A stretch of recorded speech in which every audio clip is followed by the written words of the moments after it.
Mirëmëngjesi. Mirë se erdhët në 1 maj, një muaj të mbar ju uroj të gjithëve.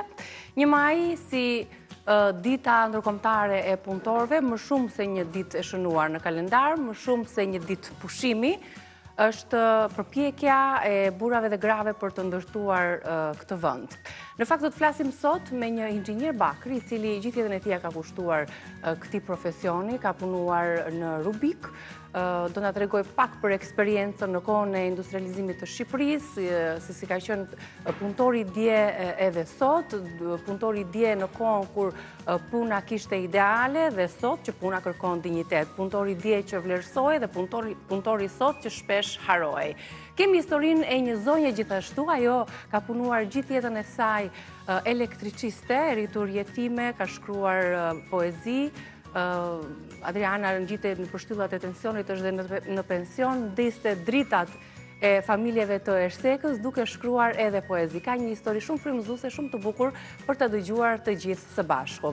Në kuzhinë patjetër kemi receta shumë të këndshme për ta nisur muajin ëmbël dhe në shportën që kam me vete do të përgatisim edhe atë limonatën e famshme me petale trëndafili, janë petale të freskëta, të cilat për të cilat do të falenderoj doktor Illimerian, i cili na i ka sjellë enkas nga parcelat e tij me petale trëndafili, ku do të kemi atë aromën freskuese, shijen dhe të gjitha përfitimet që kemi teksa konsumojmë një limonadë trëndafili si dikur na i përgatisnin gjyshet. Shkojmë tani në kuzhinë.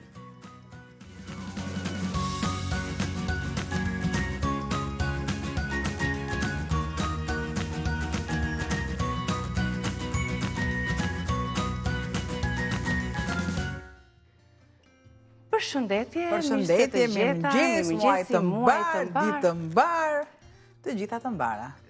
Dhe më shumë se sa një muaj mbar dhe më shumë se sa një ditë, një maj, siç është dita e punëtorëve, tani ti shkon shumë me këtë shportën me petale trëndafili, e rosta, e ëmbla, aroma e mirë, dhe një ditë më shumë në kalendar është edhe fakti që ti feston dhe ditëlindjen e vajzës sot. Kështu që Ina ta bëhet edhe 100, se kemi bërë si familje madhe, edhe 100 vajza. Faleminderit.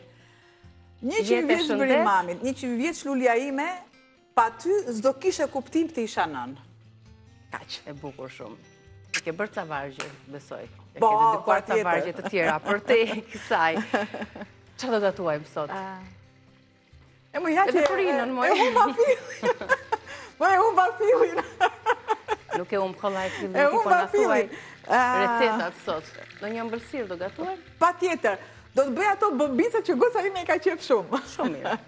Kjo ishte ajo shenja, diku ne bënim biskotat e vogla, çokolladat e vogla, tashmë janë kthyer në bobica, po dhe bobicat kanë qenë. Thjesht jam ndryshuar emrat. Bobicat i kam lënë për në fund fare. Pra gjithmonë ajo që shija në tort. Më pas këto do t'i bësh vetë, sepse kjo është gjëja jote, e ndjej shumë, e ndjej, për as aroma e gjalpit nuk vjen asnjë gjë. Është pak mënjan, kur të kemi pak pushim, do bëjmë këtë se don çik frymëzim, kjo pjesa e limonatës, po i lë këtu petalet, ja, kështu ka edhe goxhe dhe petale. Më pëlqejnë shumë. I lëm kështu çik pjesën përpara te kuzhinas edhe për hapet ajo aroma e mirë, fantastike. Mbaj mend kur gjyshet tona i bënin, unë jam rritur me gjyshe nga mami, shkonim fshehur, po si fëmijë, shkonim fshehur azi që të pinim pak liker, të pinim pak liker. Jo shurupin, i vendosim pak karajfil, pra ishte ajo aroma e veçantë, aroma që dollapet e gjysheve këte e mbanin këtë aromë. Ku vinin miqt, i që rasni me një limonadë trëndafil, dhe ishte pikërisht ky sezoni tani, që mblidhen këto petalet, ndoshta edhe më vonë, i vendosin te dritarja, që kanë qenë dikur, sidomos shtëpi private, po edhe këtu në Tiranë, me ato kortinat. Ato me grep. Aty prapa atyre kortinave, ato shishet e qelqit me limonat, nuk ishte të krahasuar, nuk krahasojshe me asnjë lloj pije. Është dhe parfumi më i mirë i trëndafilit duke e mbushur me vazelin, po vazelina të jetë pa, ajo vazelina e thjeshtë, që nuk ka aromë. Dhe qëndron në 30 ditë në një pjesë që vërtet ka dritë, por që drita mos u depërtoj tek shishja. Dhe esenca e saj mbas 30 ditë qëndron diçka vajore. Është aroma më e mirë. Është aroma më. Na prisni pak më vonë, sa do të përgatisim siç dikur na mësonin gjyshet dhe nënat për ta përgatitur me petalet e trëndafilit. Pastaj normalisht fillojmë njëherë me edhe në baçe ju pres, sepse kemi një pjesë të parfumit me vanilje që ne e kemi bërë, por do jepet kur është kur tjetë nevojshme. Atëherë, të gjitha i them, po, të gjitha. Si s'lash një gjë pa thënë hajde. Qarë do gatuajmë tani, se ne mund të themi një tavë me lule lakër dhe brokoli, ose e kundërta mund t'i themi dhe sufle. Sufle me përse i themi sufle, sepse kur ka vezën, që është dhe mielli është shumë i pak, ne e quajmë sufle. Këtu kam vendosur brokolin dhe lule lakrën. Aq pak sa të mos mbasi ngjyra dhe të ruhet freskia e saj. Gjatë kohës që ti kullon tani brokolin e zier në pak minuta, brokoli dhe lule lakra është zier më përpara, do pak më tepër kohë, pak më shumë minuta, unë do t'ju përmbledh se çfarë ju duhet për përgatitjen e kësaj tave ose sufles me brokoli dhe lule lakër, një tave shpejt, me 2 krucifer themi ne, ose perime kryqëzuese, siç është brokoli dhe lule lakra, dhe që janë shumë të shëndetshme sepse na bëjnë dhe një detoks të trupit. 300 gram brokoli, 300 gram lule lakër, 3 vezë. 200 ml qumësht, 100 ml pana, 150 gram djath kaçkavalli grirë, 2 lugë gjelle miell, 1 lugë gjelle gjalp, krip dhe piper, pak arë moskat dhe bukë e thekur ose galet, bukë e thërmuar. Shohim tani hapat njëra pas tjetrës. Mbani mend që kemi 3 kokra vezë për një tavë mesatare ja.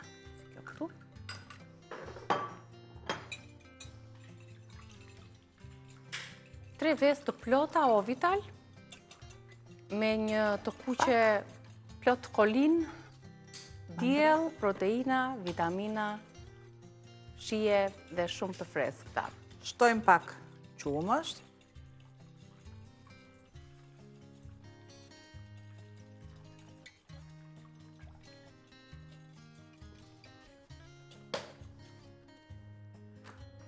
Galetën e kam lënë këtu, galetën.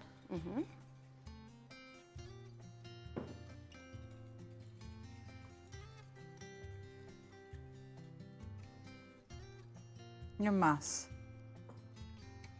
Djathi grirë, kaçkavall, grana. Si të doni ju? Të kemi në shtëpi. I bardh, i verdh, shkrihet, që nuk shkrihet, si ta keni në shtëpi, pa problem fare.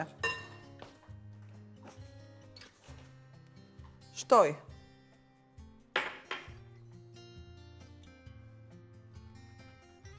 Edhe arën e moskatit ose arën myshk.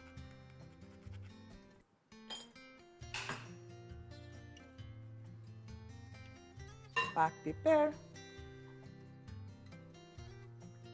Dhe gjalpi i shkrirë, i tretur. Pra gjalpi i shkrirë dhe i tretur mund t'jetë edhe afër, mund t'jetë dhe njësoj dhe jo njësoj, sepse ndoshta kur themi i tretur, është ajo që e lëm sikur merr si val. I shpo. Ky është i treturi. Ky është i treturi. Kurse i shkriri është shkrirë në temperaturën e ambientit. Pra gjalpi i tretur është më saktë, më korrekte.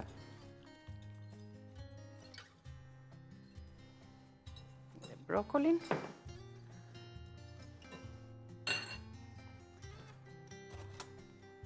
Pra shumë janë gatime. Po ta shëllë pjesën tjetër këtu.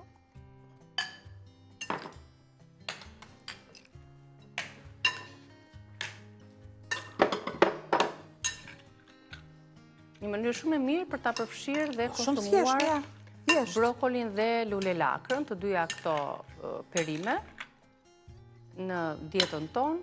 Dikush i preferon thjesht të ziera, dikush në supë, dikush në për sallata. Një mënyrë shumë e këndshme është edhe tava e tillë, sufle. I coptojmë në copza edhe më të vogla. Pak më të vogla, po dhe të vogla fare jo, sepse du që ta kemi të tillë, të jetë çfarë arome që kanë trëndafilat. Ndjen sa të fortë kanë? Ndaj jam përgatitet vaj përmes këtyre petaleve, vaj trëndafilit, që është shumë i mirë. Po përse Përse arabët, për shembull, më të preferuarin kanë parfumin vajor të trëndafilit. Normalisht, ëmbëlsira që ne kemi, shumë të këndshme. Gurabitë dhe këto kërkojnë ujin e trëndafilit. Pra trëndafili jo më kot. Terapit më të mëdha, dikur Kleopatra patjetër kërkonte të lahen në vask me qumësh dhe trëndafila. Atëherë shif, një fytyrë e mirë, e pastër, e bukur, e ushqyer, kërkon këtë trëndafila. Tani roza apo të kuqe, roza kanina, kjo është që ka më tepër aromë. Filloj varieti, se ka shumë varietete të trëndafilave, ngjyra nga më të ndryshmet, po besoj se aromën më të fortë e ka pikërisht ky varietet, roza kanina, ka këto gonxhet e vogla tani që për çaj. Çaj, shumë i mirë. Kemi thënë që çaj më i mirë sërish me trëndafilat e egër. Po. Freskus tani, hidratus gjithashtu, forcues imunitetit sepse përmban edhe shumë vitaminë C, trëndafil i egër po ashtu. Edhe për fytyrën edhe për trupin. Pak galet për të krijuar atë shtresën, që mos jetë e ushme fare,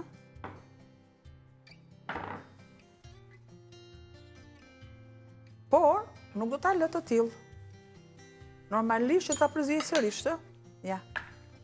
Sepse po ta lë të tillë direkt, djathi i fort për një herë dha të shtresën errët që erësohet, dhe normalisht që dhe e thon, jep i thti ushqimit. Aq i mirë është, po edhe ja. Kaq, po të doni ju lyen mirë edhe perimet në atë kremin që u përgatit, vezët, krem pana ose djathin, galetën gjithashtu, një prekje e lehtë me armyshk. Nëse ju nuk doni sepse ju e pat shumë mirë që unë i shtova shumë pak gjallë, i shtoni pak, kaq, pak vaj bimor. Doni më për belulin? Jo, nuk dua më për belulin sepse e kemi ndezur furën në 200 gradë. Në 200 gradë do ta lënë nëse është nxehtësia më e lartë, vendosen në një letër pjekje dhe ku direkt e në furë me shumë dashuri. E vendosim përsërisim edhe një herë produktet që na u deshën për përgatitjen e sufles me brokol dhe lule lakër. 300 gram brokol, 300 gram lule lakër. Si e doni shihen më të fortë me lule lakër me brokoli, zgjidhni ju pastaj kush do të dominojë në tavë. 3 kokra vezë, 200 ml qumësh, 100 ml pana, 150 gram djath kaçkavall i grirë, 2 lugë gjelle miell, 1 lugë gjelle gjalp, kripë dhe piper për shije, pak arë muskat dhe buke thekur ose galet. Kjo është sufleja. Receta përfundoi, një zjerje shpejt, pak minuta e të dyja perimeve, një përzierje pastaj me përbërësit e tjerë vezë, pana, qumësht, erëzat, galetën dhe direkt në furrë për t'u pjekur. Tani, do kalojmë tek receta e supës. Një supë e cila do të shkoj shumë mirë edhe pse jo me një supë sërish. Pra, kam lule lakrën dhe e vazhdoj me supën e lule lakrës. Kemi atë ujin që kanë zjerë perimet, pra lule lakra dhe brokoli. Kam vendosur perimet që unë nuk i doja, për shembull çfarë? Ja. Lulet, një patlıcan, një qep, karrot, dafin, sikurse edhe piper, kuq, miksin e piperëve. Kam shtuar dhe nga lëngu tjetër dhe që s'më duhet asgjë. Më duhet qepa, qumshti, kripa, piperi, një thelpi hudër, është opsionale nëse doni, po në të kundërt jo, pak djath për t'i dhënë atë shijen. Pana, nëse s'keni pana, vendosni qumësh. Qumshi bashkë me panën, hollon panën, sepse ka, normalisht që ka ato yndyrat e tepërta, dhe në aksion apo i lexon? I lexoj njërë produktet, një shpejt e shpejt, dhe do t'a gatuaj me njërë pas shkëputjes promovimit të suplementit bimor. I lexojmë njërë së bashku supën, produktet e saj, me lule lakër dhe patate, një supë e shpejt, e domosdoshme, në çdo vakt mund të konsumohet. Një lule lakër mesatare, qep e bardh, patate, një lugë gjalp ose vajulliri, lëng perimesh ose ujë, 200 ml qumësht ose pana, krip piper për shije, arë muskat gjithashtu dhe djath i grirë sipër. Në momenti që do të bëni atë suflen, keni ca lehtësira, sepse gjysmat e produkteve I keni gati edhe për supën. Kështu që kur të përgatisni suflen, mund të përgatisni edhe supën dhe ja një drek e kompletuar. Supa edhe tava. Shkëputemi tani për një mesazh promocional dhe do të rikthehemi për të vazhduar punën. Jemi në kuzhinën tonë, do bëjmë një limonatën apo supën. Dëgjo, dhe sa të bëjmë qepa, na bën atë limonatën ti se... Po, atë limonata me petalet e trëndafilit, që më duke menduar tani që si t'i mbledhim këto, apo të bëjmë vetëm të shporë dhe t'i lëmë për dekor pjesën e petaleve mbi tavolinë, se në kanë lëshuar për hir të vërtetës një aromë fantastike në tryez, në kuzhinën tonë, dhe këto aromaterapit janë shumë të shëndetshme në fakt, me lloj-lloj vajrash dhe aromash të mira, Livando, kemi një natyrë fantastike në vendin tonë, ku mund të gjejmë bimë të jashtëzakonshme, për të kënaqur shpirtin, mendjen, për të bërë aromaterapi dhe për të trajtuar probleme të ndryshme shëndetësore, sepse trëndafili, livando edhe shumë bimë të tjera përdoren sigurisht dhe për aromaterapi. Tani, nëse ju kujtohet, si përgatiteshe regjia mund të më ndihmojë edhe me komunikimin me anvisat tona, që janë duke na ndjekur. Nëse ju keni bërë apo jo një limonat, le ta bëjmë së bashku, telefononi numrin që do të jetë në ekran dhe do të përgatisim bashk limonatën me këto petale që na kanë ardhur nga Lushnja. Doktor Yllimeri është kujdesur për të na i sjellë kështu të freskëta, të mbledhura posaçërisht dje për të kënaqur këdo këtu në emisionin ton me një gotë limonat. Tani do t'i marr këto petalet, se sigurisht janë të mbledhura, do t'i shpëlaj pak me ujë, ka dhe disa të vogla, edhe këto do t'i vendos. Alba në t'i vendos edhe këto gongjet e vogla, gongjet të pa shpërtyra, po I vendos si që janë, po I bëj një shpëlarje të mirë, me ujë të ftohtë.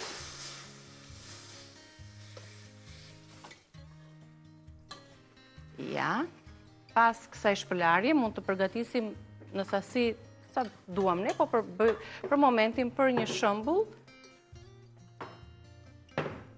një enë të tillë të qelçt. Gjithmonë duhet qelç sepse mund të qëndrojë edhe te dritarja, siç thamë ne, që I bie edhe pak dielli. Po, dhe qelçi është më I mirë.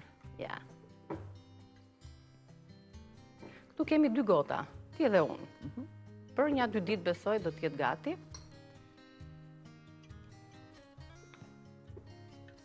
Tryeza ka problem, është e pastruar, disinfektuar dhe petalet që bien aty nuk na krijojnë ndonjë problem. Tjetër, do të shtojmë këtë sasi, do të mbush me ujë, deri në fund. Fikse pas kam mbushur. Është syri. Sheqer, dikush bëheshe edhe kamera të trëndafila, e shef këndet. Dikur e përdornin me sheqer. Ne mund të thot në ditët e sotme, kur flitet më shumë për stil dhe jetë të shëndetshme, mund të përdoret edhe mjalti. Edhe mjaltin gjithashtu e tresim me ujë, nuk e shtojmë direkt tek petalet, por meqense duam të ruajmë atë nostalgjinë dhe ne po e përgatisim me sheqer, të cilin do ta tret në ujë, do të marr pak ujë, e trazojmë me një lugë, e tresim sheqerin mirë.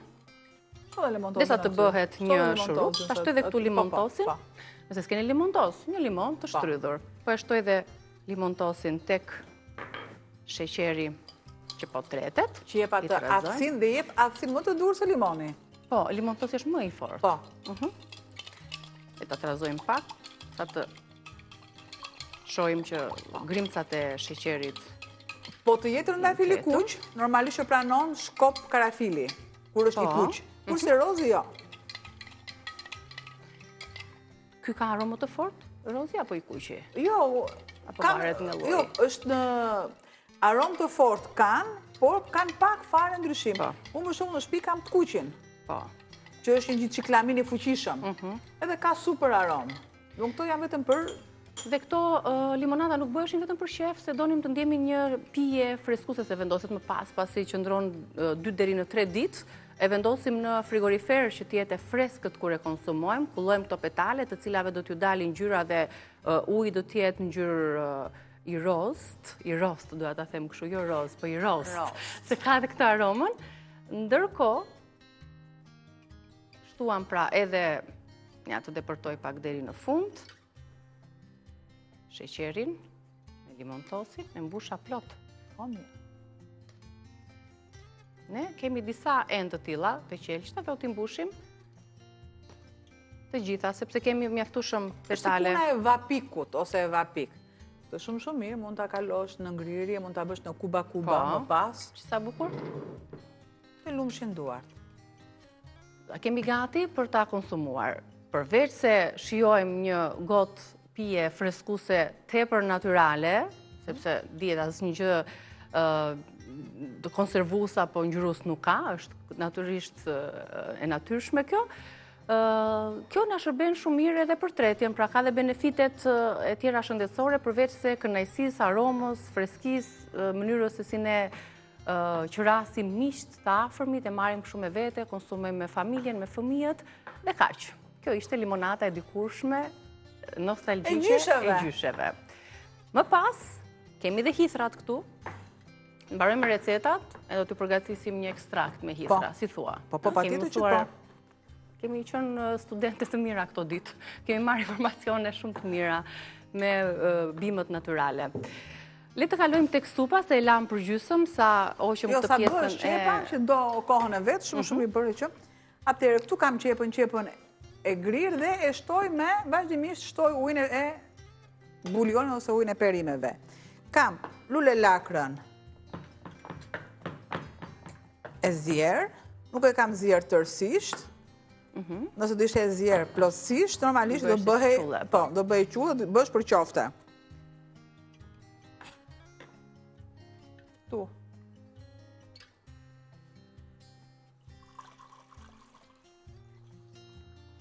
Ne kullojmë ujë, se dihet që patatet në ujë qëndrojnë më mirë, nuk oksidohen.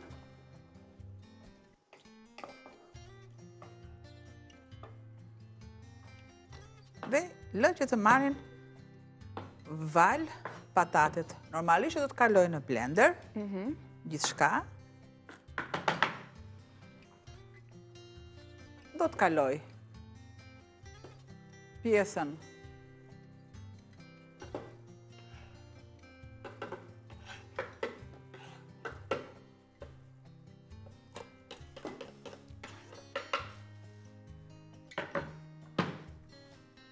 një përzierje të mirë.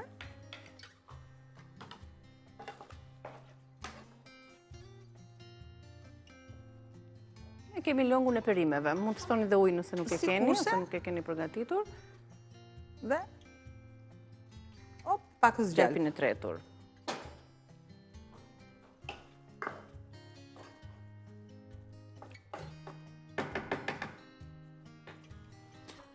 Do të shtoj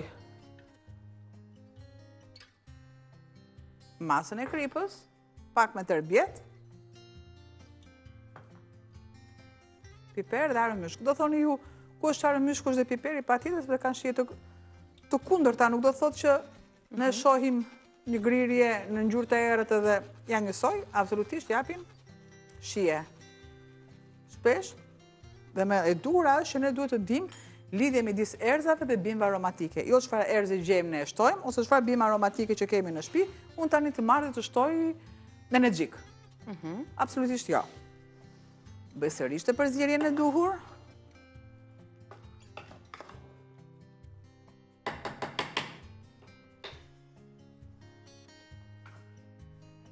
Duke i shtuar masën e qumshtit, një përzierje të lehtë dhe e lëm që të marë vlim, pra që të vloj. Derisa të vloj, a kalon të hithrat në ki? Jo, ne do kalojmë pas publicitetit i hithrat, si thua, se kanë qik pun kjo. Atëre u marë, e shtyp udrën.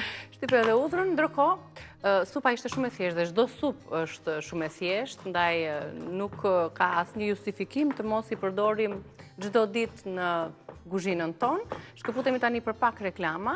Supa duhet jetë drejt fundit, do të kalojmë edhe tek receta e ëmbël, po ashtu do t'ju përgatisim edhe një ekstrakt apo vaj hithrash për dhimbjet e gjunjve, kockave. Pas pak.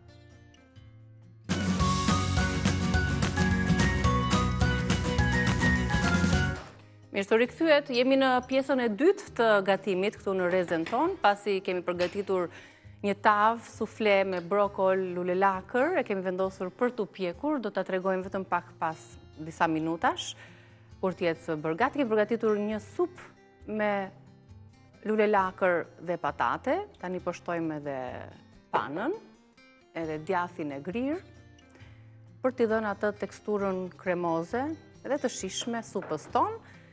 Gjithashtu përgatitëm si dikur me ndjenjat e nostalgjisë këtë limonatën me petalet e trëndafilit dhe padyshim që do të mbyllim shumë ëmbël me një ëmbëlsirë të shpejt dhe të thjesht. Ti tregoj fillimisht produktet që na duhen për përgatitjen e kësaj ëmbëlsire dhe më pas aksion në punë. Shojmë së bashku çfarë na duhet dhe çfarë ëmbëlsire do të përgatisë Albana në këto çaste. Bombica shtëpie ose bombone prej biskote me kakao, 300 gram kakao, 100 gram sheqer pluhur, 100 gram gjalp, 3-4 lugë gjelle kakao, 100 ml qumësht, 1 lugë rum, vanilje ose cip portokalli, ar kokosi e grirë, arra lajthi të grira ose reçel, ose të dyja. Ti përgatisim tani dhe të tregojmë se sa të mira dhe sa të bukura do dalin në fund. Pra, biskota do t'jenë të tilla, pa tjetër.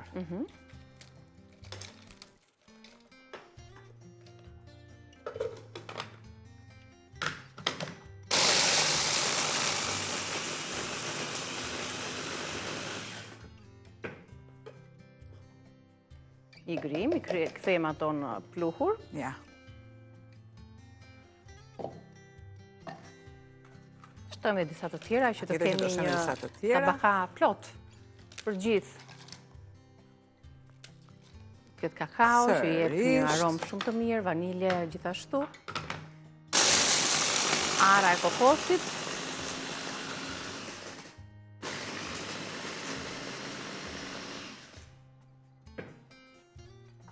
Mund të shtoj këtu ku i kam, shtoj arat.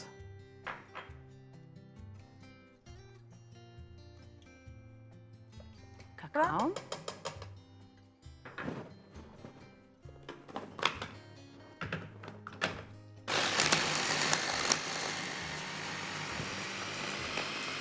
Edhe plurat u bën gati. Derisa krijojmë të masën, më tepër nuk do bëj se thjesht sa për demonstrim. Do të shtoj masën e qumshtit. Vanilje, rum, lëkur portokalli si të doni ju. Jam për atë aromën e mirë që do të kenë në fund. Vaniljen. Juve, kur të bëhet për shembull likeri, sa mirë do shkoni shumë, po. Dhe kundërmojnë, por nuk përdorim kakaon, por përdorim lëng lule shtrydhe ose vetëm lëngë të trëndafilit, çfarë janë në rozë, pra në roze. Gjithmonë qëndron pluri kakaos, i qumsht pluri arkokosit, sepse është i duhur. Kam masën e gjalpit që është diku tek 100 gram, se kurse kam edhe sheqerin pluhur. Pra të gjitho përbërës, pa renditje fare, sepse zakonisht ju shikoni një renditje. Renditja është vetëm që duhet gramatura, por renditja të gjitha do të kalojë në blender. Dhe i përzije.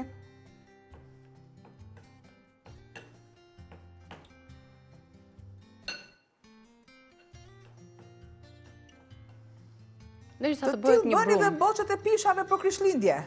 Po. Thjesht mund të shtoni. Dhe i pudrosnin pak me arë muskat. Qumësht të kondensuar. Po.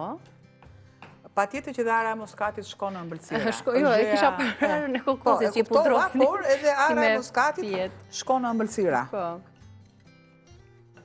Derisa unë të kem një masë të ngjeshur. Normalisht nuk do ta bëj me lug-lug, po do ta përziej me duar. Se vetëm ashtu mund t'i japim konsistencën e duhur sepse nxehtësia e dorës. Bombica, bombone. Çfarë emri tjetër mund të kenë këto gatime të cilat janë ta gatimet më të dashura, kombinojnë vetë gatimet, ëmbëlsirat e traditës, shijet e traditës. Ne me këto jemi rritur, sidomos brezim, sidomos brezim. Ishte gëzim i madh kur përgatiteshin për festat. Se këto tani në pranverë... Festa e 1 majit kishte paradën. Kishte një paradë që dilin të gjithë. Po sepse, unë e mbajmë sepse shkonim në për Spartakiadat. Edhe bënim ato lulet, nuk i bënim ne, bëshim me lule një letër që ishte si letër thithse pak a shumë, po që ishte edhe pak elastike. Dhe bëshin trëndafila të mëdhenjë, kurora të mëdhaja dhe patjetër i mbajmë në duar. Ishte ajo uniforma e duhur, e bukur, do thoni juve të mbyti nostalgjia, po patjetër çdo kënd, çdo sistemi, s'ka lidhje sistemi, por nostalgjia është ajo që ishin ideale, ato punë ishte punëtori vlerësoj, edhe ishte ideale, sot ideale s'është më. Po s'është ideale. Pra festoheshe. Nëse ju kujtohet diçka e bukur, si e festonit edhe çfarë nostalgjie do të na sillni për festën e 1 majit, si dikur e festonit, na telefononi, jemi shumë kurios të mësojmë diçka më tepër, sidomos në brezi ri për t'i përcjell njëri pas tjetrit se si dikur shënjohej kjo ditë. Sot është një ditë pushimi, një ditë e shënuar në kalendar, por që duhet jetë një ditë patjetër siç ndodh, një ditë proteste për të kërkuar të drejtat e çdo punëtori, për të vlerësuar ashtu siç duhet, me dinjitetin e tij, me punën e madhe që çdo punëtor bën, patjetër që të vlerësohet ashtu siç duhej. Nuk e di në vendin tonë sot se si do ta festojnë, protestojnë apo përkujtojnë këtë ditë të shënuar, por tema për cilën ne do të diskutojmë tani me ju, për presim të na telefononi, është si dhe çfarë mbani mend ju nga 1 maj i shkuar. Pastaj te liçeni. Punëtori dje dhe punëtori sot. Do të bëjmë një krahasim më pas me të ftuarit që do t'i kemi në tryez. E gjithë familja merrte gatimet. Si piknik, ekskursion. Po, dhe ishte liçeni. Liçeni ishte vendi atëherë, nuk ishte i betonuar, kishte vetëm jeshillik. Kjo ishte gjëja më e mirë. Edhe ishin fëmijë të gjithë familja, me rroba të reja, po, me rroba të reja. Atëherë blishin sandale, çorapet e bardha. Ishte edhe kjo pranvera. Po, ato do t'i mbaje për 1 vit, nëse nuk të rritej këmba, edhe për 2 vjet. Edhe për vitin tjetër. Se kalojë të vllajt e motra pas teje. Atëherë është i ardhur tamam. Po të boshllëkut madh shpirtëror. Nëse mund ta krahasojmë, dikur ndoshta s'kishte shumë veshje baza materiale, por... Atëherë ishte familja. Ishte familja e bashkuar. Pra prioritet kishte familja. Të bashkuar. Të mira dhe të këqija, gjithmonë kemi bërë këtë paralelizmin apo krahasimin. Janë mbërritën telefonata, tani ti mirëpresim. Përshëndetje. Ju ngjatjeta ju, zonja dhe zonjush. Tu ngjatjeta, i nderuar. Nga po telefononi? Osmani nga Tirana. Përshëndetje, zoti Osman. Përshëndetje. Ishi duke na ndjekur? Po patjetër, jo vetëm sot, po gjithmonë ju ndjekim bashkë me kemi shoqe. Faleminderit për momentin nuk është kështu. Shumë faleminderit. Pranoni falenderimet tona për gjithçka që bëni ju. Ju zonjush u pyetët që për çfarë kujtoni kur pyetën një filozof italian. Po. Si u duk vendet diktatoriale? Fame, festa e sferza, uri, fesë dhe kërbaç. Këto ishin 3 fjalët që zgjodhi. Po. Ato që kanë humbur para ishte nostalgji për atë kohë. Po kurse punëtorët ishin sklever të diktaturës. Ju të tri çfarë keni punuar? Unë kam punuar mekanik. Mekanik, për sa vite? 50 vjet. 50 vjet, tani duhet jeni në pension, besoj. Në pension edhe mor 200.000 lekë. Pra keni punuar 50 vjet në çfarë qyteti? Këtu në Tiranë. Në Tiranë keni punuar. Si ndjeshit ju atërë, si vlerësohej një mekanik në kohën tuaj? Themi të drejtën, i ipshin vlerësimin e duhur, dhe si të mësot e që kishin delë inovacioni. Po, i ipshin letra në vend vlerësimit material. Se të Evolina nuk më për me letra, do vlerësimin material. Pa tjetër, të dyja, edhe moral. Të dyja bashkë. Shkëllë bashkë të po, si që thash? Si cila ka rëndësin e vetë, pa dyshim. Po, zonja juaj, qëfar ka punuar? Zonja ime ka punu në artistike në gjeni në repartin e pirografisë. Gjegje me shumë ato pjatat e jo paguret e kështu punësh. E kuptoj. Tani të dy jeni pensionist. Të dy jemi pensionist. Keni fëmi? Kemi 2 fëmi. Një kemi këtu, djalin, vajza është në Francë. Ti keni me jetë, në një drejt të mirë ka përgatitur zonja sot, për të dy? E ka përgatitur që mëronë se sot ka shku në Voreza në përgjetorin e nënës time. E përkujtofshi gjithmonë, të falenderoj shumë që na telefonove, përshëndetje për ju edhe për zonjën tuaj, ta kaloni një ditë të bukur. Edhe muaj të mbarë. Faleminderit, muaj të mbarë, shëndet të keni. Faleminderit që telefonuat. Kështu le të përkujtojmë disa prej profesioneve të dikushme, të cilat në ditët e sotme edhe janë zbehur dhe janë zhdukur. Ka shumë zanate, profesione të cilat nuk ekzistojnë më, ose aq më tepër Elvana me inteligjencën artificiale, po flasim për një epokë tjetër të re digjitale. Bombicat, si që shihni, po japim formë edhe po duken shumë të mira. Në t'i lëmë pak që të mpiksen ato, të jenë më të forta, më solide, ndoshta edhe në frigorifer, apo jo? Dhe ndoshta nesër ose pas nesër, bashkë me limonatën, të cilës i duhet pak kohë, sepse është një prodhim artizanal, mund të quhet, nuk prodhohet për pak minuta, duhet kullojt, ekstraktohet mirë ajo gjethja e trëndafilit, derisa të përftojmë atë pjenë freskuse me aromë shumë të mirë dhe të shije fantastike. Bashkë me bombicat që... Marë, në fillim fare, marë masën e një luge, në fillim fare, dhe më pas do të kryoj, do të japë formën e rumbullakët. Në të doni ju, në të kundër të jepni edhe 4 ore. Duan më tepër punë, pa tjetër që duan më tepër punë. Po, edhe tava është drejt përfundimit. Tani, do kalojmë tek ai ekstraktin e. Pa tjetër.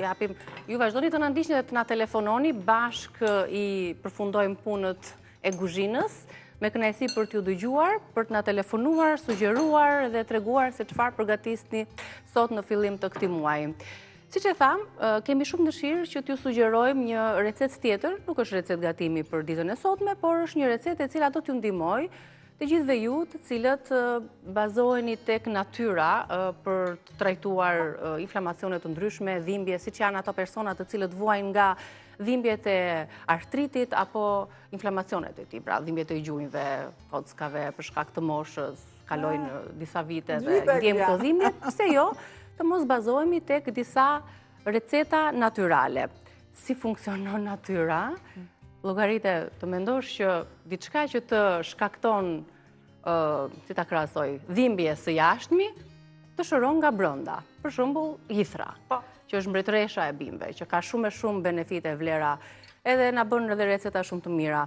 Të pickon kështu, të thumbon nga jashtë, po sa e mirë që është për të shëruar ato dhimbjet, inflamacion, ose rasti i bledhve për shembull.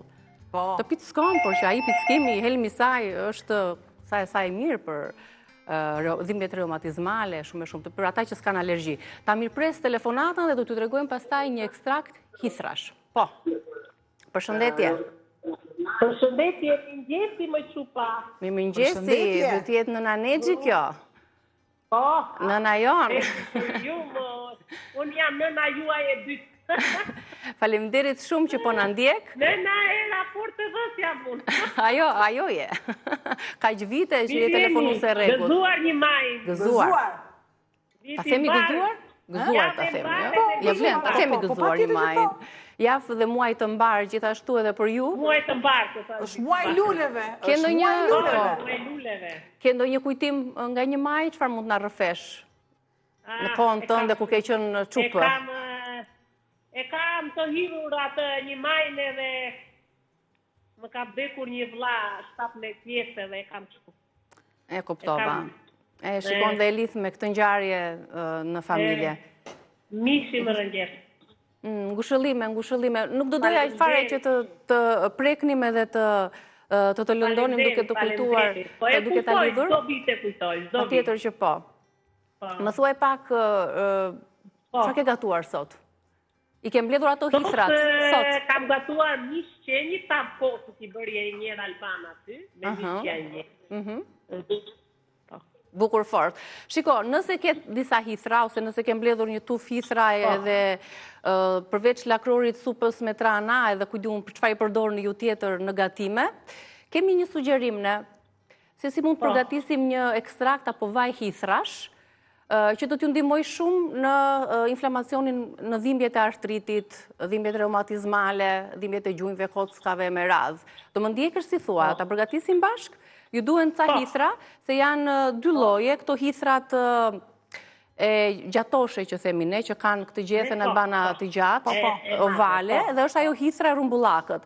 Për këtë recet është kjo hithra me formë gjatoshe që quhet hithër thumbuese, e cila duhet të mblidhet, të lahet, pastrohet dhe të thahet mirë, mund të thahet në disa letra, ne nuk e kemi tharë dhe aq mirë, duhet të jetë tërësisht e thatë, dhe pastaj, tani unë jam mësuar se i pëlqej shumë hithra dhe se kam shumë problem t'i prek, do marrim një grusht me hithra dhe do t'i shtypim, ose do t'i grim, mirë është nëse keni një havan, i shtypni mirë e mirë, derisa të bëhet një kështu pelte. Ja, unë po i gri, po i bëj të vockla, ose mund t'i grim të mësa albana të grisja, po i duheshe për bombone dhe nuk i prisha punë, do t'i grim, do t'i shtypim, derisa të ndjeni atë aromën e tyre, janë thumbuese, pas pak duart e mia do pickohen. Por është e shëndetshme. Shtypini mirë dhe vendosini në një kavanoz. Pasi të jenë tharë më mirë se sa kaq, do të përdorni një vaj, duart, do të përdorni një vaj bartës, një vaj zakonisht për këtë recet, kam lexuar që përdoret vaj i farave të rushit, është më i mirë, sepse përthithet më shumë, ka acid linoleik dhe përthithet më mirë nga lëkura, por ne do të përdorim vajin e ullirit sepse është më masiv. Do ta mbulojmë komplet masën e hithrave me vajin e ullirit, dert pak anash, do t'i vendosim kapakun dhe do t'a lini në një zonë të errët për 2 muaj, për 6 javë, kështu të mbuluar. Më pas 6 javësh në një vend të errët pa diell, kur nuk ka kontakt me ajrin dhe me diellin, do t'a kulloni në një nap dhe me atë vaj të ekstraktuar nga hithrat do të lyeni kyçet, zonat ku keni dhimbje, ku inflamacioni apo artriti po ju bezdis. Provoheni dhe është diçka krejtësisht një ilaç natyral që qetëson inflamacionin. Do thoni ju pse? Sepse pikërisht ky ekstrakt për shkak të hithrave se kanë shumë benefite të tjera, do të çlirojë atë serotoninën dhe histaminën që stimulon neuronet e dhimbjes dhe ka një lidhje shumë të këndshme pikërisht me këto lloj inflamacionesh. Provojeni dhe shihemi ndoshta pas 6 javësh kur ta hapim dhe të tregojmë edhe ne në studio. Përfunduam edhe me recetat, të dyja bashk, natyrale, hithrat edhe gjethet e teftalet e trëndafilit, tava, sufle, brokol, lule lakër, bombicat dhe supa do t'jenë në kanalin tonë në YouTube Rreze Dielli, mos harroni të klikoni. Ne do t'i degustojmë pak tani së bashku gjatë publicitetit, rikthehemi në orën 10:10 me Rrezen tonë.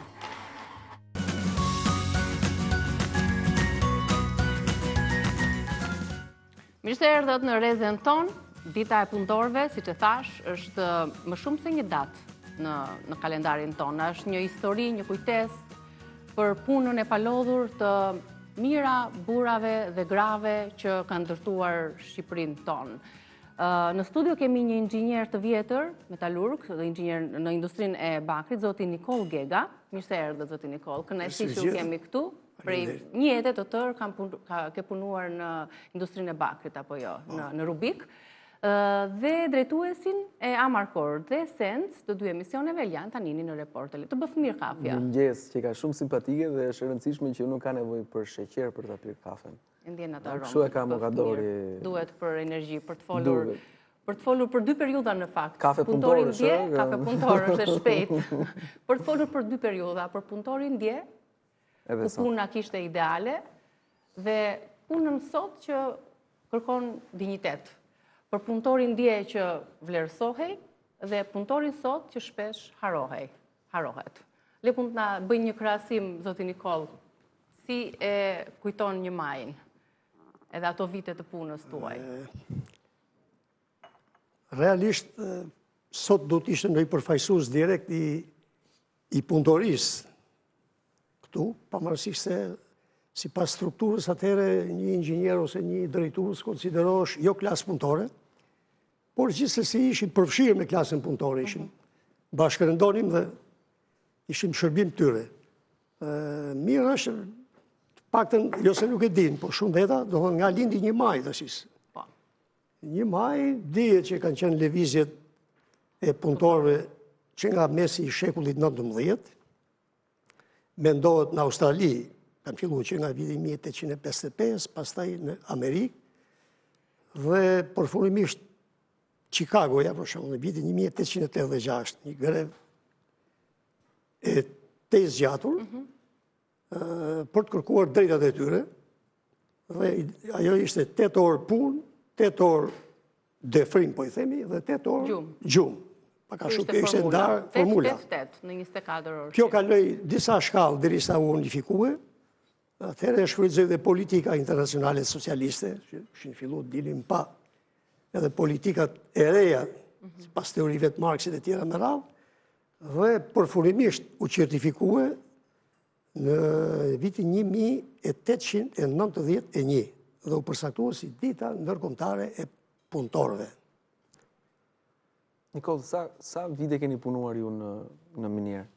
Me mineralin, në Rubik, kur e keni filluar dhe kur e keni mbaruar? Unë kam mbaruar arsimin e lartë në Fakultetin e Inxhinierisë Degën Metalurgji, në vitin 1976. Aty kemi atëherë bosh dhe stazhi, që kam shpreh dhe herë tjera në emisionet tjera, po. Dhe në moshën 23 vjeçare, fillove punën si unë kam qenë direkt aty se do mëroj diploma. Do më thënë 20 ca vite keni punuar në...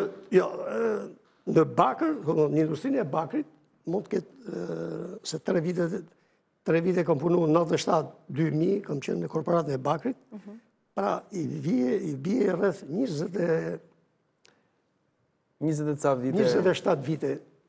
Të pandërprera me bakrin. Po, me bakrin, pastaj periudhën tjetër kam punuar në institucion qendror, në ministri. Çfarë ndjenje ishte të ishe një inxhinier i bakrit në ato kohë? Ishte më shumë një përgjegjësi, krenari apo një sakrificë? Ishin të 3 së bashku. Inxhinier të tjerë. Të 3 elementet së bashku.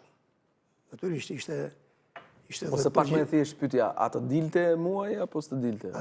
Mirë, do ta trajtoj vetë. Duhet parë edhe mënyra se si këto kishin raport edhe me shtetin, por edhe sa të vlerësuar se puna ishte A kishte ideale më shumë? Kjo është në përgjithësi se tash 1 maj. Ai s'ka sot po ta pyesësh, se sa pension merr zoti Nikol?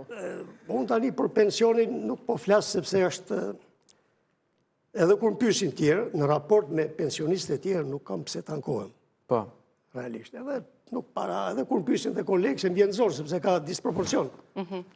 Por, pa hyrje të pensionet, po marrim tani atë si festoj, do 1 maj, po me që mi kuadri 1 maj, 1 maj është demonstruar edhe në Shqipëri, dhe në periudhën e Turqisë. Thuhet 1905-1907 në Shkodër, kishte zejtarë në Shëndeqin edhe atë kohë. Pastaj edhe në periudhën e qeverisë së Zogut, në format nga më të ndryshmet. Është në demonstrim i vogël ose dhe ashtu. kryesisht për kushtet e punës në periudhën e qeverisjes së Zogut. Ka pas dhe greva të ndryshme, për shembull, mund të përmendim grevën e minatorëve të Rubikut në vitin 1938. Kush lapidare. Po, dhe mbi këtë bazë është bërë dhe një film. Pra, minatorët u organizuan për arsye sepse shfrytëzimi i kushtet e punës dhe pagesa këto ishin dhe duke u organizuar arritën që të merrin diçka. Të drejtë, një kërkesë. Kuptohet me sistemin e ri pastaj, mas 45-s, mori ngjyrë tjetër një maj, prona pasurit e nën tokës dhe këto administroheshin në rrugë shtetërore, realisht ishte modeli lindor, dhe organizimi i punëtorisë filloi me quheshin bashkime profesionale. Bashkim profesionesh, po ta marrë ishte të shqipëruar pak a shumë. Fushave të ndryshme. Po. E na trego pak për atë punën tuaj si inxhinier. Si inxhinier kam filluar në një kolektiv, kam pas shansin dhe ashtu që kam filluar në një kolektiv që ishte jashtëzakonisht me eksperiencë dhe për mua ka shërbyer si shkollë e dytë, sepse kuptohet, universiteti, shkollat hap horizontet. Po puna praktika të bën ta njohësh më mirë profesionin. Gërshetohen eksperienca në praktik me teorinë dhe gradualisht fillon të bësh profesionist. Për të bërë profesionist do minimumi 10 vite. Eksperiencë punë në teren. O bësh për 10 vite profesionist ose s'bësh. Natyrisht duke dashuru profesionin. Në çdo fushë është kjo, Eliana, apo jo? Jo vetëm në për mendimin tim çdo fushë. Për gjithë. Patjetër. Për mendimin tim çdo fushë. Përgjegjësia ishte e madhe sepse ishte vetë natyra ajo industri ku kam punuar. Do ta bëj edhe një herë këtë punë? Ishte me shumë kënaqësi, pavarësisht se të ishte mosha bot vetën. Ai është gati ta çosh ende tani. Po të kenë kushtet e mira, shkon. Atëherë. Po me që flasim, me që përmendëm kushtet. Kushtet, në përgjithësi kushtet në vitet e para, pa diskutim, që deri nga vitet 60, mund të themi që ashtu si po ecë edhe ekonomia shqiptare, si vinte nga një shkallë industriale shumë e parapambetur. Vitet 60-70 ishte tendencë edhe në Europë për shkallën e industrializimit dhe ecte paralel industria Shqipëria nga vitet 70 arriti pak a shumë të konsolidojë një industri për mendimin tim modeste, por e pranueshme në kushtet e vendit dhe nga historiku që ne vidim. Bakri arriti me cikël plot, industria bakrit. Shkalla përgjithësisht ishte shumë e madhe, sepse bësh fjalë jo vetëm për të nxjerrë produkte cilësore, po përballesh me eksportin. Kështu që kërkesat ishin shumë të larta. Paralelisht punohesh dhe me kushtet e punës. Kuptohet, vështirësi ka pas, sidomos sektori minerar, minerat ishte... Mbarë më ndonjë histori, sakrifice, apo në një histori që ja tregon... Sa duash? Ka, aty histori ka sa të dush. Njerëzit realisht ishin shumë të angazhuar, e shikonin paka shumë pronën si të tyre. Ky ishte koncepti, ishte një përgjithësi, një farë pune idealiste. Nuk po të them që kushtet gradualisht nga vitin vit kanë ardhur duke përmirësuar, sepse edhe në minjera kishte probleme me pluhrin, kishte smundje profesionale, kishte nga më të ndryshme. Sektorëve të ndryshme, po. Pajisja me veshmbathjet tjera, me mjetet mbrojtëse, me ushqimin polivalent, sepse kërkohesh simas për shembull industria kimike kishte smundje tjera profesionale, industria minjerave kishte tjetër, metalurgjia kishte tjera. Por çdo fushë, çdo sektor kishte detat. Nikol, më fal një pyetje. Ke mbledhur në për këto minjerat? Po, kam qenë edhe me zotrin në Rubik. Po kemi qenë edhe pak më gjerë. Rubiku ka qenë nëna i industrive të tjera, baza, apo jo? Baza ka qenë e industrisë minerare dhe metalurgjike, baza. Edhe i ndërtuar shumë mirë nga brenda uzina e Rubikut, e bakrit dhe gjërave të tjera. Kur një punëtor kishte një hall, një problem, se këtë pyetje kam pas gjithmonë. Tani, nuk flasim për një punëtor të shkelur që kishte ardhur atje nga partia me problemet e veta familjare, por flas për një punëtor që ishte njëri i thjesht, si e zgjidhte një hall dhe një problem dhe a zgjidhej përgjithsisht? Po, flasim në rastin tuaj atje te ju në Rubik. Për shembull, Tazëm nuk shkonte mirë me kolegët e tjerë dhe donte të ndronte departament. Si e zgjidhte këtë gjë? Në përgjithësi aty paka shumë funksionon dhe kjo skemë. Unë jam gazetari Niki Tazëm, nuk dua t'i nga Report TV, dua të shkoj në një departament tjetër. Si zgjidhe e këtë? Përpiqesh si pas kushteve. Përpiqesh, e? Përpiqesh si pas kushteve për t'i zgjidh.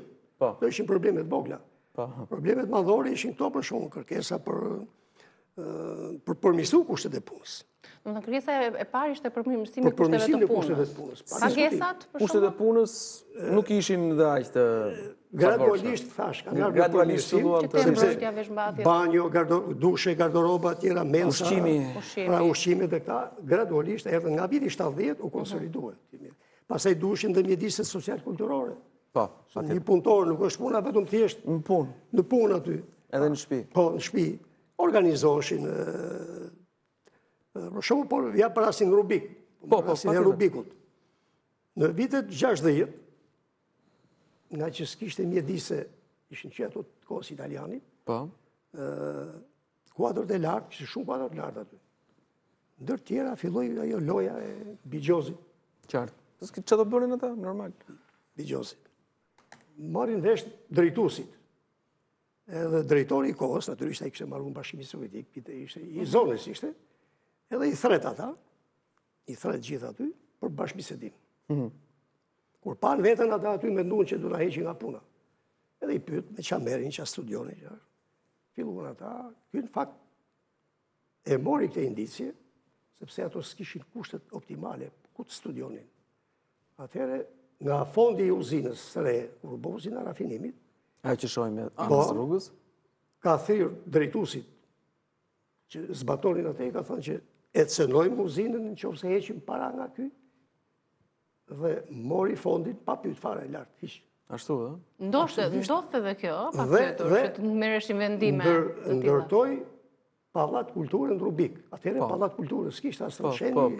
Veri kishte Shkodra. Nga fondi i uzinës. Nga fondi i uzinës pa cënuar, kuptohet. Pa tjetër ndërtimi. Dhe boni mens fjetore të re. Dhe kinoklubin aty dykash me sallë, me biblioteka, me gjitha. Pra ishte një mesazh, kuptohet. Një lëvizje. E ka treguar vetë.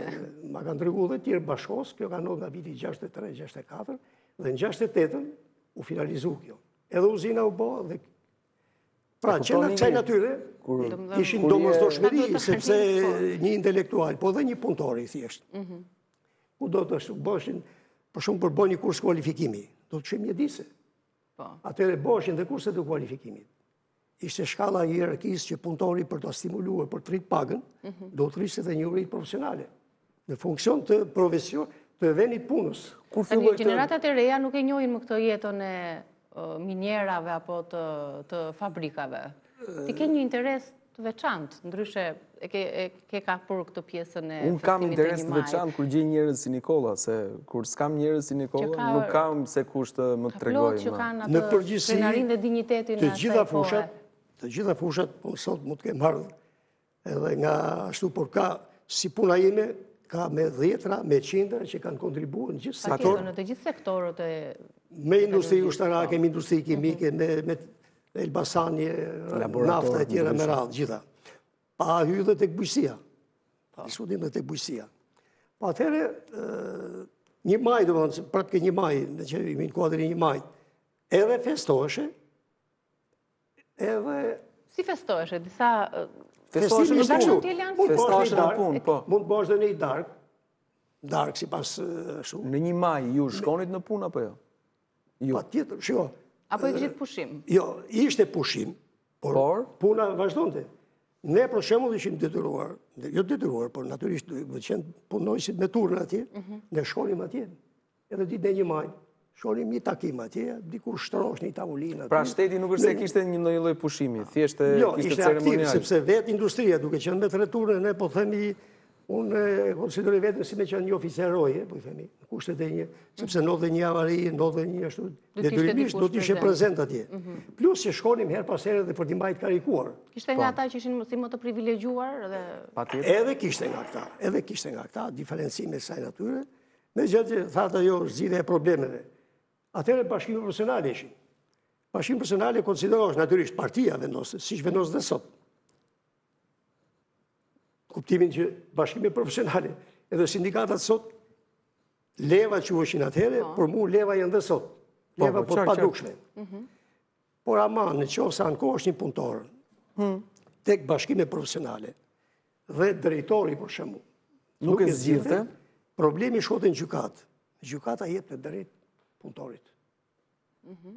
Ishte pak më i privilegjuar, domethënë. Realiteti. Shkonte në gjykatë, ka pas raste që shkonte në gjykatë. Po, shkonte, kishte një rast. Për keq trajtim të punës, për keq trajtim, për një mungesë pagese për shkak që ishte hëngrë haku, mund të kishte raste kësaj natyre. Në gjykatë. Po, ankohesh atje në gjykatë. Pagesa bëhej me orë pune apo ishte fikse? Ishte me orë pune, kishte edhe normë. Me normë. Aty ku kishte norma, kishte edhe tekalime. Në përgjithësi struktura e pagave. Ju sa pagueshit nëse mund na tregoni? Një inxhinier fillonte atëherë me 6500, 650 lekë për e bëj thënë. Atëherë ishte në vitet 70 ishte 7 lekë. 7 lekë kush? 7 lekë $1. Po. 7 lekë ishte i barabart me $1. $1. Pra mund të ishte ke $80-90. Vita, nëse e krahason me standardin e sotëm. $90 muaj. $90 muaj atëherë, natyrisht. Pastaj ishte inxhinieri, kalonte me faza, ashtu si dhe punëtori. Siç rritesh edhe vetë në shkalla e kualifikimit e ulët, ishte punë marrë ndonë, për shembull transport e kështu, pastaj vinte shkalla e kualifikimit më të lartë, kategoria 7 që quhesh, ishin mjeshtra dhe diferencoheshin dhe pagat. Ishin vështirësitë e punës, kriteret e vështirësisë punës. Merreshin në konsideratë vështirësia e punës për të paguar më mirë. Patjetër dhe rëndësia, shkalla e rëndësisë produktit, vlerësohesh, pa diskutim. Po shpërblime, kishit ndonjëherë shpërblime? Shpërblime në një rast. Në raste vitet e para për shkak ka pas në raste edhe për një maj. Po flas nëse bëje një inovacion në uzinë. Për inovacione po, për inovacione kishte edhe shpërblime, kishte edhe stimuj moral, mund të themi kështu. Po një kile dekorata, gjëra kështu, po edhe shpërblime kishte.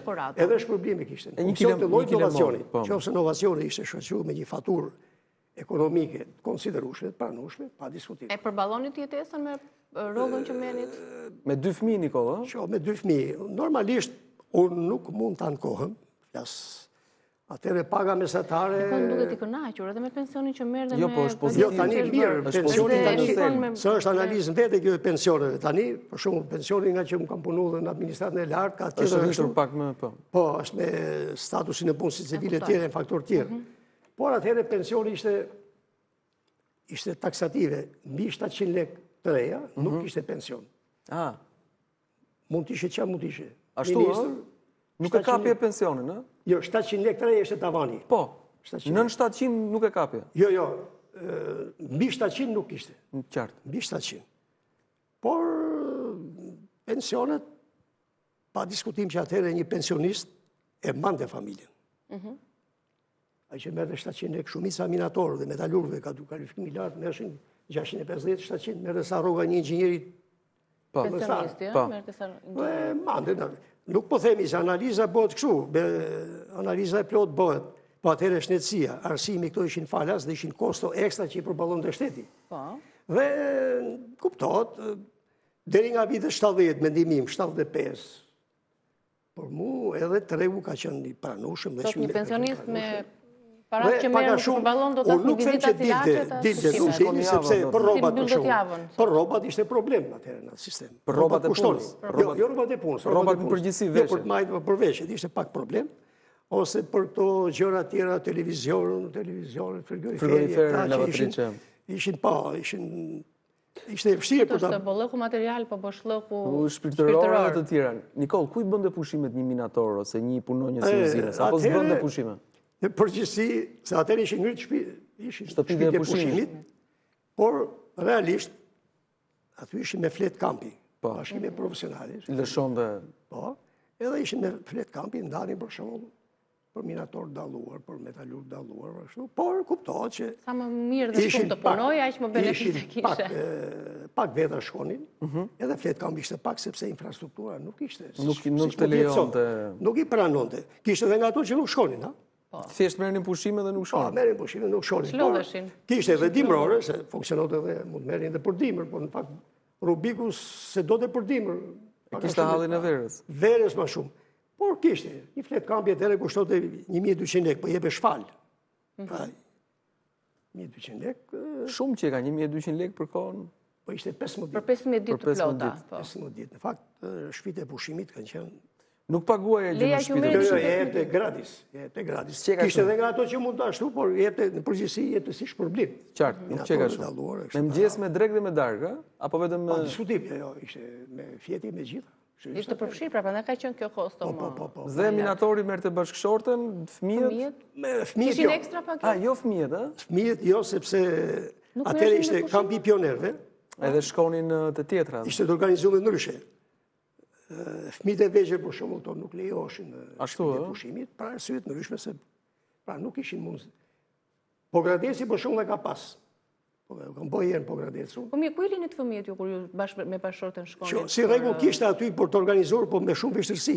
Se kishte, po fëmijët e vegjël për shembull ta marrësh 2 vjeç, 1 vjeç fëmin, ishte vështirë aty për ta mbajtur aty. Kishte kushte, se do të kesh kushte. Po se të 15 ditë pa pushuar me familje dhe kjo do është e parë. Ishte vështirë kjo, nuk është koncepti... E kupton, iki ishte një gjë, po nuk ishin 10 të tjerë. Jo, pra, nuk ishte e organizuar këtë lloj. Kishte hotele, për shembull, Durrësi, kishte edhe hotele që shkonin edhe me familje, kishte edhe kabina të vogla, po pak. Ato që do të shkonin si familje, pas ishin sa në Shënqini mund të ketë pas një 10-15 kabina, 20 kabina. Po si bjetë rralla, kuptohet. Elian, sot një majnë, si duhet ta kujtojnë njerëzit të drejtat sot, sfidat e punëtorëve, vlerësimet e tyre, marrëdhëniet me pagesat me shtetin, me... E rëndësishme, më falë, se nuk desha ta ndërpreja, po e kam pak shu si vrull shpirtëror. Përpara se të kujtojmë një majnë, e rëndësishme që duhet me punu njerë. Edhe me mos i bë keq trajtime punës edhe vetes tonë.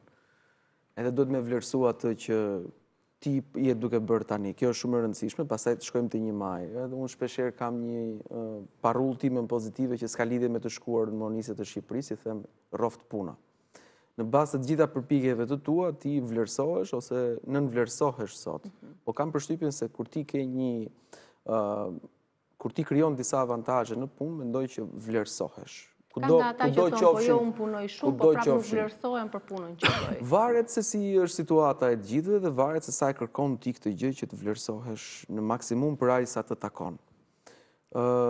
Sot në shoqërinë tonë ka një kurb të theksuar dembelizmi për sa i përket edhe të rinjve, po edhe moshave të tjera. Dhe ndonjëherë më bën përshtypje për mirë se si të rinjt janë të përgatitur dhe kërkojnë më shumë dhe nuk u jepet ajo që ata kanë. Kam njohur pafund të rinj që pafund të rinj nga ato kontakte që kam unë që e lën direkt punën, edhe ai për shembull ta zë merr 800 euro, po thot unë e meritoj për 1500 euro.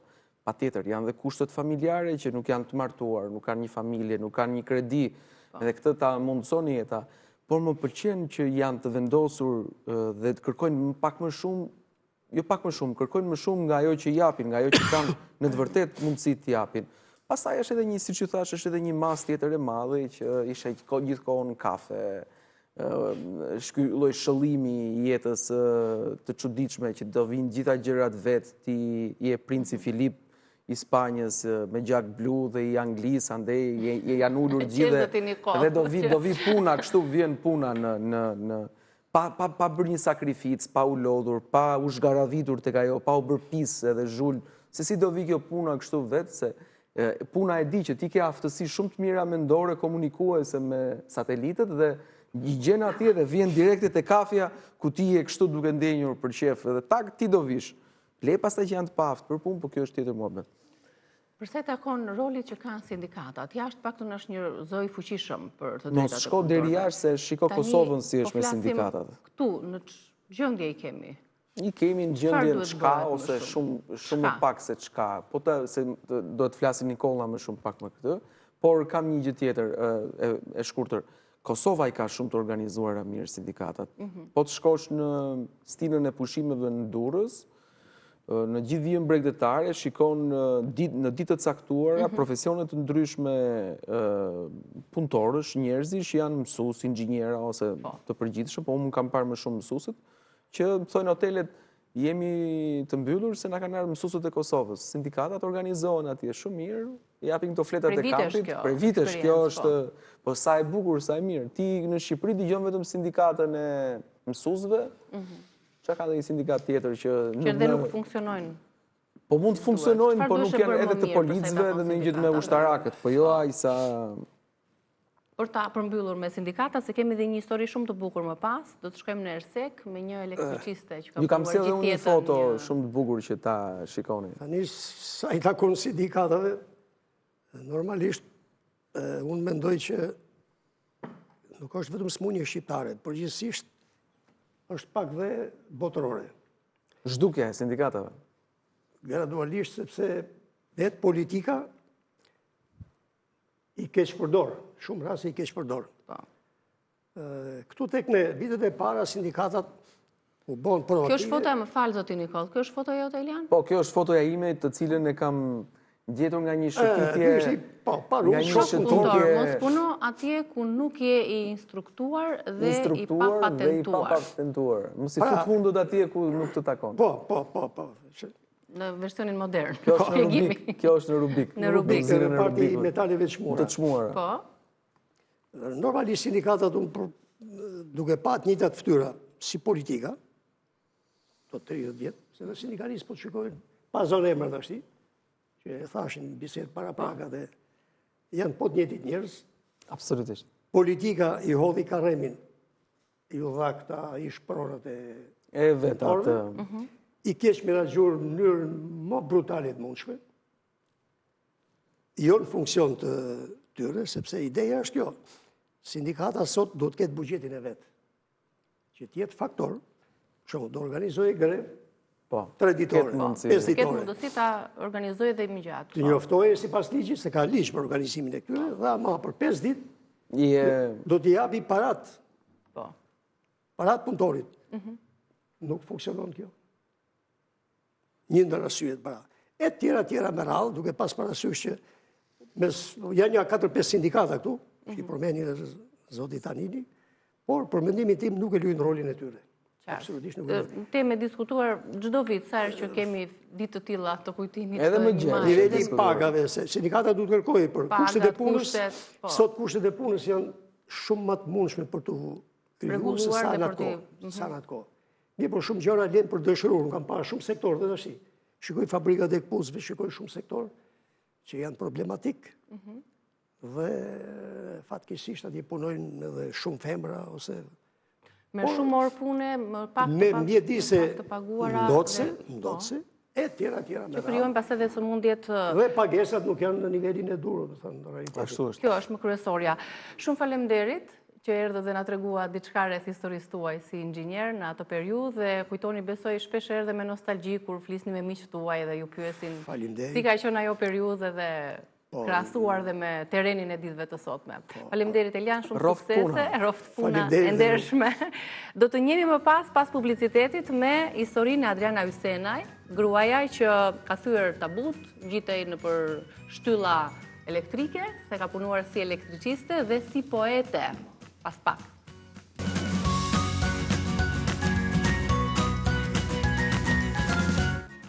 Vazhdojmë të kujtojmë ata njerëzit që me punë, sakrificë, ndershmëri kanë bërë histori me punën e tyre të heshtur. Në këtë ditë historike do të ndalemi tani për të sjellë në vëmendje një grua që ka bërë histori, siç e thash, me heshtjen dhe me guximin e saj.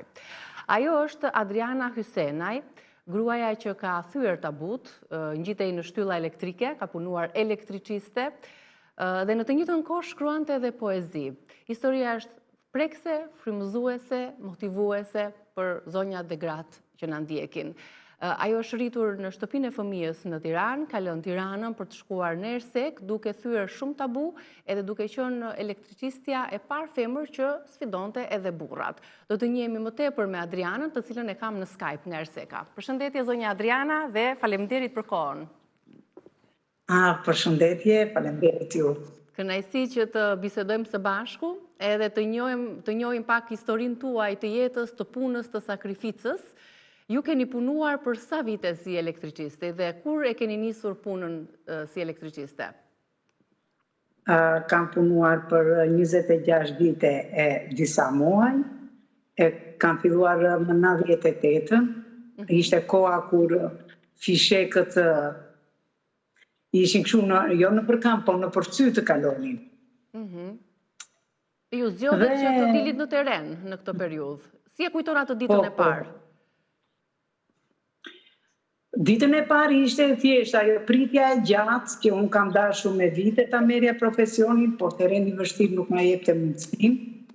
Dhe dita e parë ka qenë që pas 18 vitesh të dal nga shkolla, dhe nuk është se mora me frikë, ishte dëshira ime për ta zbotëruar këtë profesion. Dhe çdo gjë si vjen ndërmend nga shkolla në situata krejt ekstrem. Dhe fotot dhe gjithë jeta juaj ka kaluar në për shtylla, në për shkallë, për të sjellë dritën banorëve të Ersekës, tek po shohim edhe regjia na shoqëron me këto pamje të tuat, ndër vite, si e pritën banorët e Ersekës? Ju ishit gruaja e para, apo jo në mos gaboj elektriciste në Ersekë? Si u pritët në një profesion i konsideruar si i burrave realisht? Po fillimisht si grua ku kam filluar në një zonë që është paksa më larg nga qyteti i Ersekës. Dhe si e tillë, atje kishin dominuar gjithmonë një brigadë burrash. Dhe duke qenë gjithmonë brigada e burrave që i linin defektet me kohë të gjata, zhgënjimi ishte të ta banorë dhe nuk mendonin se unë si grua do të bëja diçka. Madje edhe kur e kërkoja punën, thoshin është e pamundur, sepse ne kemi burra dhe nuk e përballojnë, e jo ti që është terreni i vështirë. Dhe ndërkohë unë thosha që unë dua punën. Për sa i përket përgjegjësisë, ajo le të qëndrojë tek unë.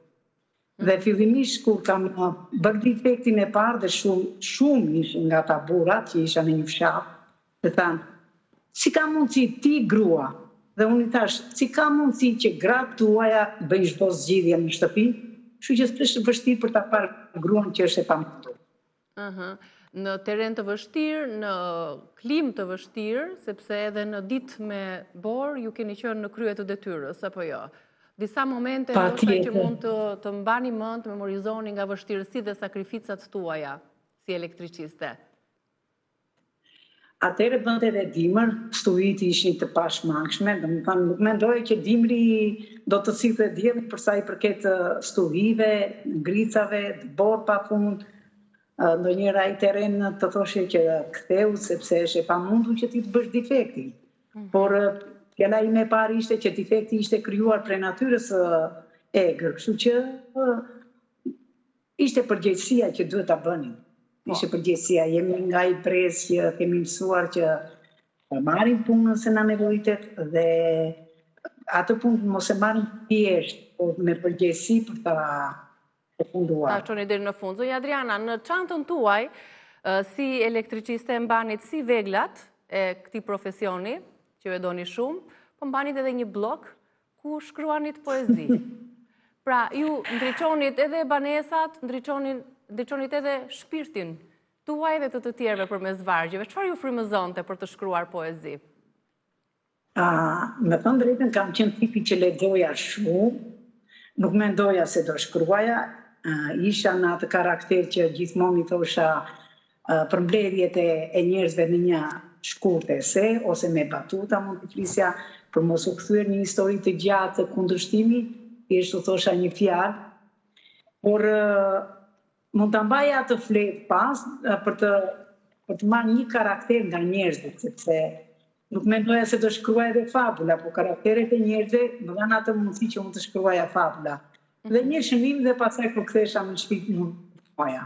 Pra ju kur shkonit në shtëpitë e qytetarëve të Ersekës apo të banorëve të fshatrave, ju lexonit edhe nga një poezi, ju merrnit pak edhe nga historia e tyre, një rrugë dy punë, frymëzoheshit, apo ishte më tepër dhe një shkëputje nga realiteti, nga sfidat, nga sakrificat që keni kaluar, jeni rritur në një shtëpi fëmijësh apo jo në Tiranë dhe lat Tiranën për të shkuar dhe për të punuar, për të ndjekur pasionin tuaj, ëndrat tuaja.